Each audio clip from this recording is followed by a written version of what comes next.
আমাদের ঠাকুর আজকে শুক্রবার বিসর্জন হচ্ছে। খুব খারাপ লাগছে মনটা। বাবা বিশ্বকর্মা আমাদের সঙ্গে ছিল দুদিন, তারপর এখন বাবা বিশ্বকর্মার বিসর্জন হচ্ছে। আর আপনারা দেখতে পাচ্ছেন সমুদ্রে সমুদ্রে এই প্রথমবার আমি বাবা বিশ্বকর্মাকে বিসর্জন দিচ্ছি। ঠাকুরকেও প্রথমবার আমার জীবনে, এই প্রথমবার সমুদ্রে বিসর্জন দিচ্ছি। আর খুব ভালো লাগছে। দেখুন আমাদের ভাইরা এখন সমুদ্রের মধ্যে নিয়ে যাচ্ছে বাবা বিশ্বকর্মাকে বিসর্জন দেওয়ার জন্য। কি সুন্দর দেখুন, সমুদ্রের স্রোত প্রচুর আছে। ওরা খুব সাবধানে সাবধানে, ওই জায়গায় বড় বড় পাথরের ব্লক আছে, ব্লক ক্রস করে ওই জায়গায় একজন আরেকজনকে পাস করছে, করে ওই জায়গাটায় দিচ্ছে। কেননা নিচে অনেকটা ডাউন আছে বলে সমস্যা হবে। এবার ঠাকুরটা নিয়ে যাওয়া হচ্ছে বিসর্জন দেওয়ার জন্য।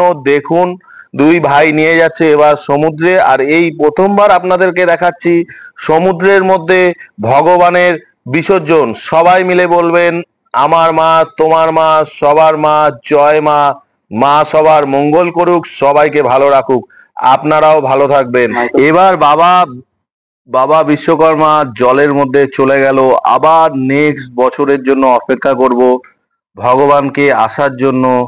কেমন লাগলো আপনারা প্লিজ জানাবেন, লাইক করবেন, কমেন্টস করবেন, শেয়ার করবেন, সবাই মিলে বলবেন জয় বাবা বিশ্বকর্মা কি জয় হো। দেখুন বাবা এবার এগিয়ে যাচ্ছে জলের মধ্যে, কি সুন্দর। এই প্রথমবার আমি দেখাচ্ছি সমুদ্রে বিসর্জন।